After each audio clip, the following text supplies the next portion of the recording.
Good morning, y'all.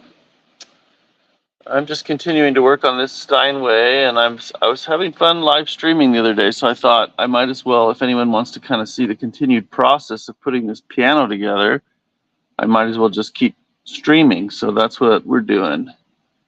And you're welcome to join in. You're welcome to ask me other questions as needed. But I just think it's a good thing that you can just kind of tune in as you want, and we'll just keep it relaxed that way. Just gonna put up some settings here. Let's see.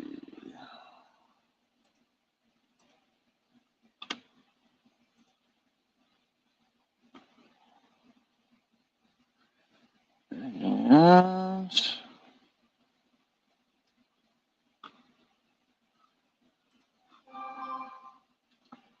I'm just going to put the link to StreamYard up on comments if anyone wants to join with video and show me something on a piano that's puzzling them or anything like that.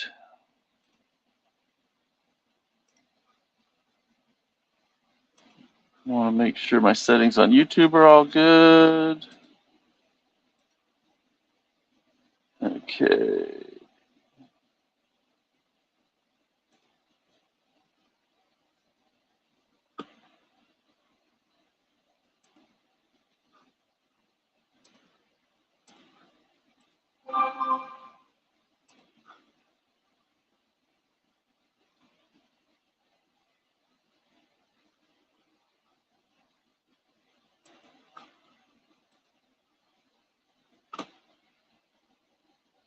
All right. I'm going to be streaming for, I've got not too long here before I have to head out to an appointment, but I figured I might get something done on this piano in the shop before I go out.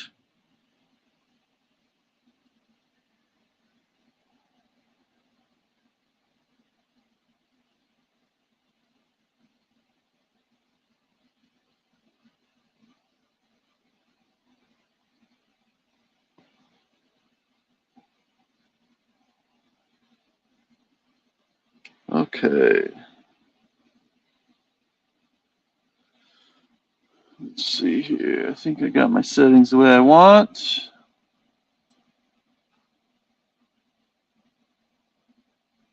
Got it. So I'm just going to get to work.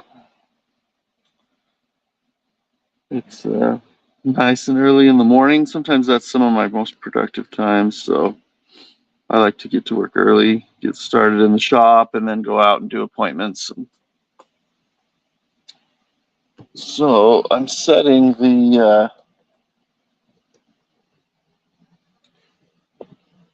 we set the springs so that they're kind of consistent. Actually, they're really consistent the way I set them. And then I made sure that the hammer checks at close to the same height.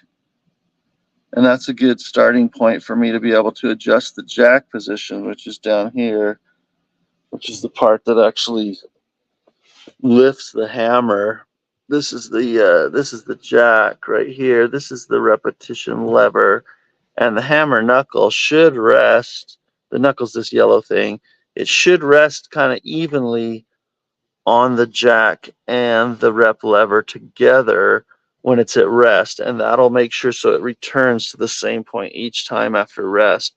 And also I can move the jack front or back. So here's the top of the jack. Let's see.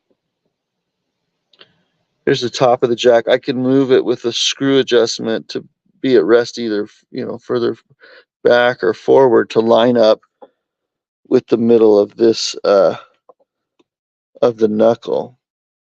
And really the way it works is if you look at the wood core of this knuckle, the right side of that from our perspective should line up with the right side of the jack wood, and that's kind of determined where it's kind of in a tangent position to the knuckle, so that when it rolls up, we get the most efficient lift without drag and things like that. And so, you know, with new parts, that has to be set. Well, with old parts, it has to be set. Sometimes it gets off. And so that's what I'm adjusting right now. And then I can adjust how high this repetition lever is with this button back here. You can see if I turn that screw down, this is actually a screw that's right here. And if I turn it down, it'll raise this back of this and it'll lower the front and vice versa. And so with those adjustments, I make it so that the weight of the hammer and the shank are resting evenly on the repetition lever and the jack, but after the note is played and it goes into check here and then the spring engages, the jack needs to be able to get back underneath the knuckle so that it can lift it again. Okay, so I'm going to be aligning that, and I use a nice tool for that. Having a good tool for this adjustment is key. And of course, I set my tool back somewhere random. I got to go find that tool, and then I'll be back and work on that.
Okay, I found my tool bag, so I can do this, but I'm realizing I'm not going to have very much time this morning to work on this, and then I'll shut the stream down just because I have to go to the University of Utah and work on a warranty thing. I have to meet someone there, so but I'll get started here. This is the tool that I use to make this adjustment. It's kind of an oblong opening there. And one key feature of this tool, I think Yamaha originally came up with this design. It's a fatter handle, so it's ergonomic. It's not a super long shaft because we don't really need that for these adjustments.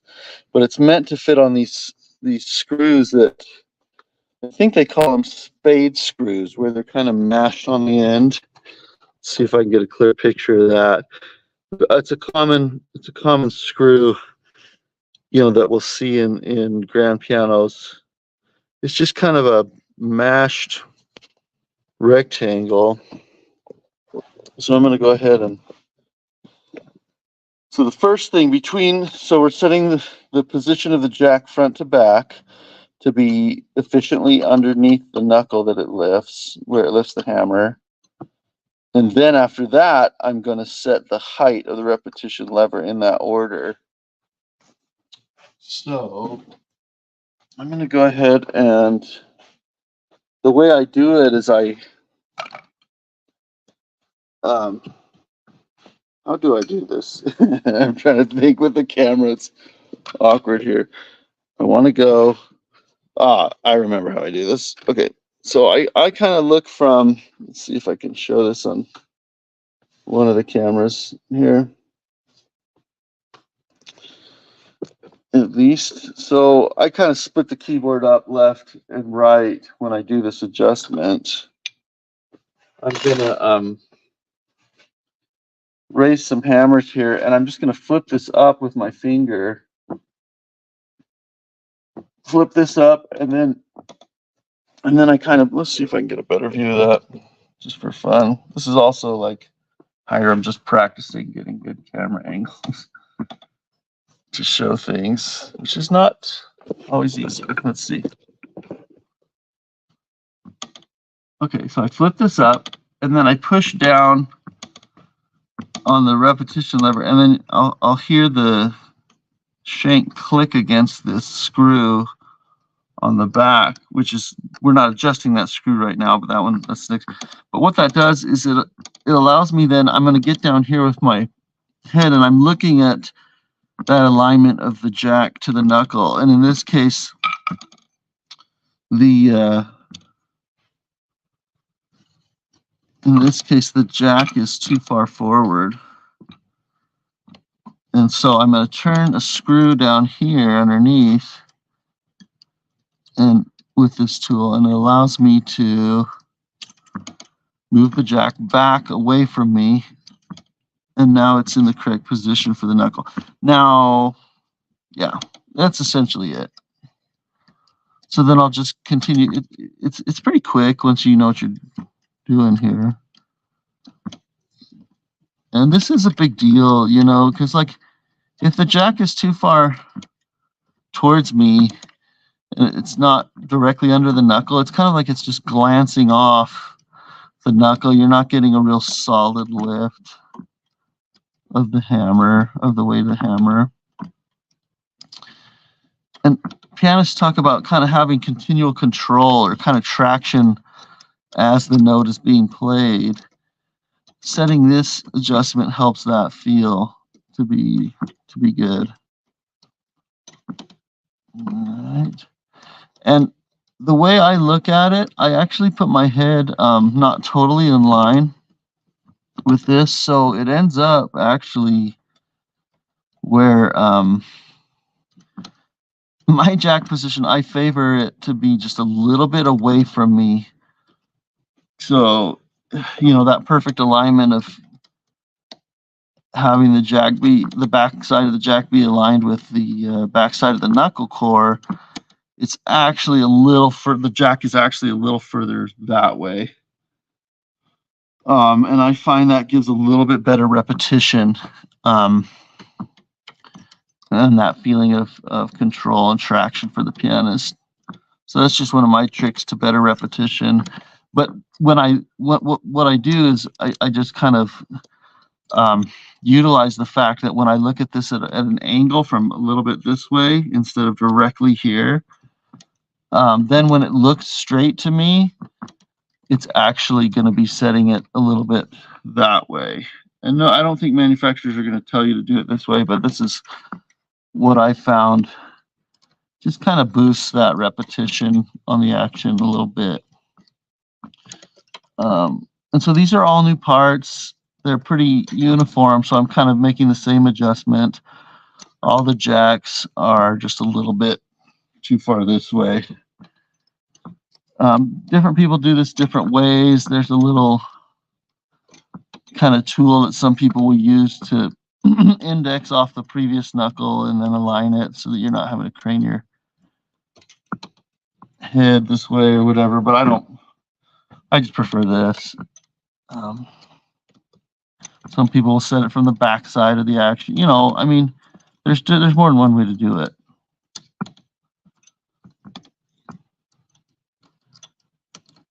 And so I'm turning this. If I turn the screw counterclockwise, in this case on this screw, if I turn it counterclockwise, it makes the jack go further that way. If I turn it clockwise, the button engages and it pushes the jack out because it's threaded through, the button itself is threaded through the jack. Let me see if I can get a good picture of that, what I'm talking about. So here's the regulating screw that I'm turning, and it goes right through the jack, and then it's got this, for noise, it's got this felt on the end. So if we turn it so that it goes, the screw goes that way, then the jack goes the opposite way. And if we turn the screw out, then the jack moves towards the hammers that way. So that's how we align it under the knuckle. So, and like I said, I don't have too much longer here, but before I have to head out to another job. But I just thought, hey, if someone's around or they, just want to take a peek, hey, what's going on in the shop? They'll get bits and pieces as we go along the process. And yeah, feel free to post something in the chat too if you have a burning question, anything piano related or otherwise, I guess.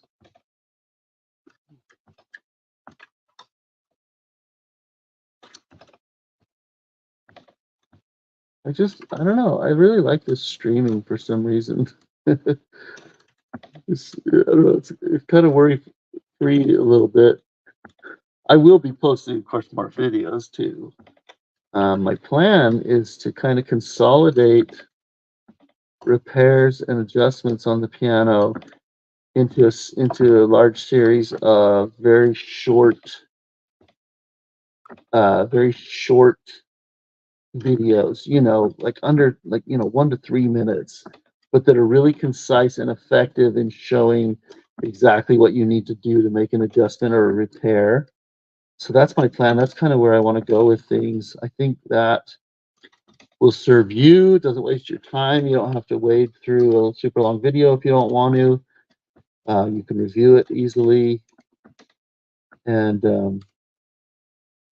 it's not going to be in YouTube short format because I don't like the vertical format. I want a better picture. Also, I'll be honest, like as far as ad revenue and things from the channel perspective, the shorts, I don't think they do as well.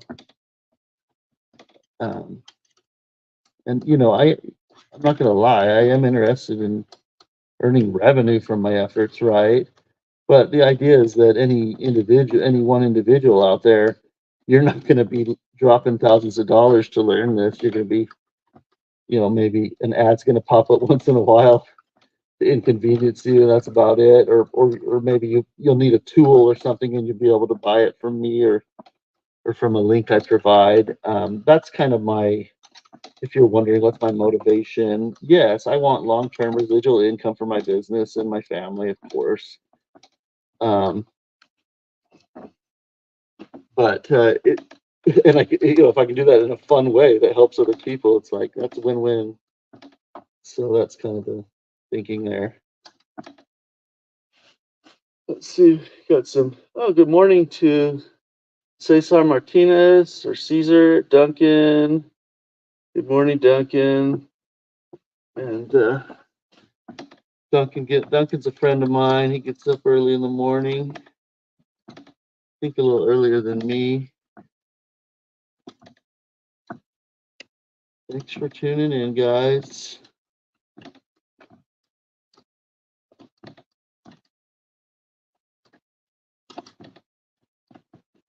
I was saying, I don't know if you all were here when I was saying it earlier, but I'm adjusting the jack front to back position, and I like to do it where I look from my perspective a little bit back this way, and so when it looks in line with the core of the knuckle, it's actually setting the jack a little bit further that way, and to me, that's a little bit of a secret for better repetition.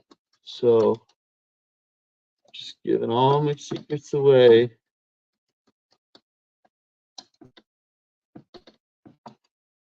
And I'll be honest, most secrets I have are not, it's just something I heard from somebody else or saw from somebody else usually.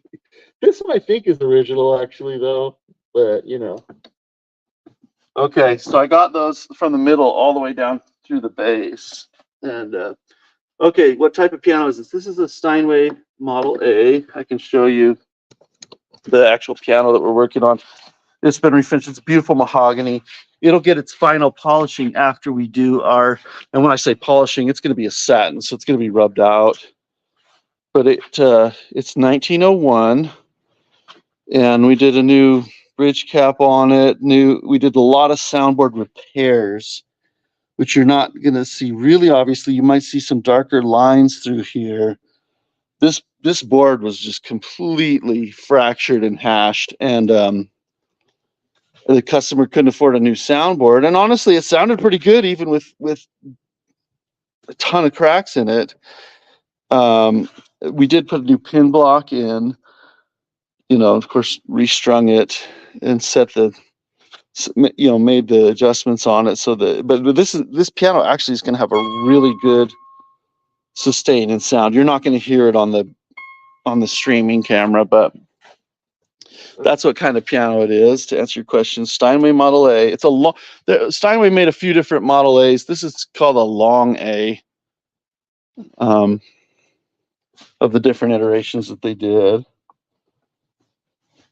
So now I got to figure out where I can put this camera and still do my job here. So I set the position from the middle to the left. Now I'm going to set from the middle to all the way to the right. It just usually works out well. I can do this sitting at a piano in a practice room, on a bench. It's not too bad.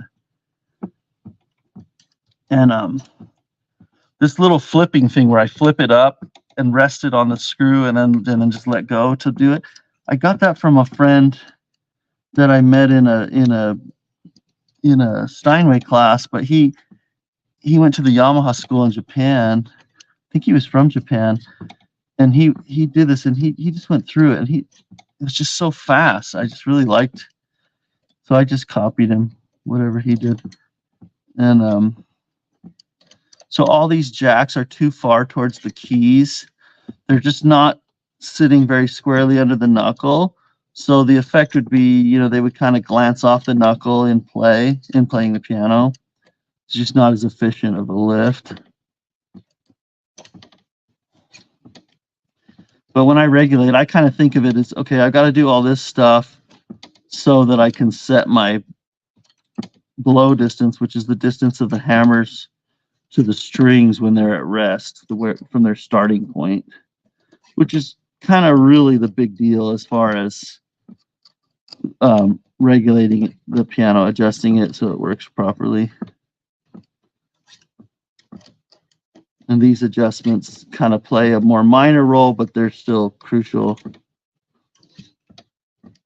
just to get the mechanism to work right. So, let's see. Caesar says, news here, did you refinish the piano?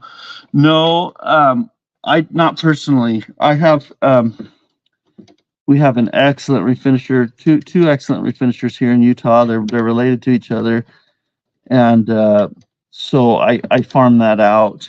But we are able to do that kind of in the shop here. He'll come and spray it here, so that's nice. I don't have to move the piano around. But I've kind of kept my nose out of refinishing. I just kind of focus to what I know best, which is getting the instrument to work right. And then I just make sure that, the refinishing is just really good.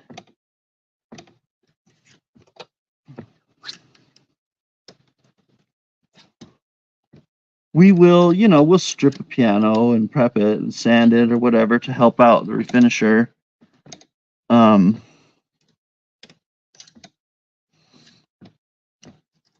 I think, talk about crafts that are kind of like what you want to call it, something in high demand, and the skills people don't have. Not a lot of people have those skills. Refinishing pianos is certainly one of those skills.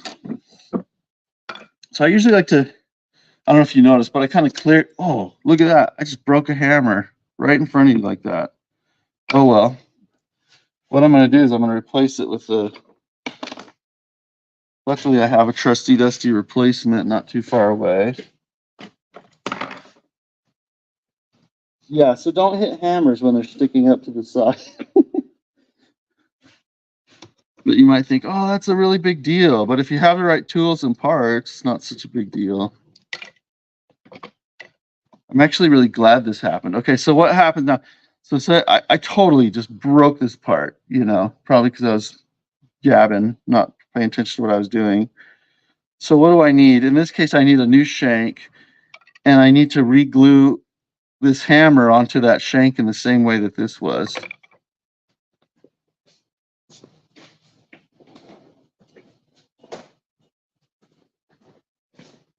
So I'm going to grab this tool. I'm going to pop the hammer off. Okay. Done. No big deal. There's kind of a glue collar on here. I don't know if you can see that. You know, it's hard to focus the camera, so just be forgiving of me that way. There's a glue collar on there. I'll pop it off with my same tool that I popped the hammer off with. It's just a really strong tool. I'm going to go get a replacement shank. I thought I had one sitting here, but apparently not.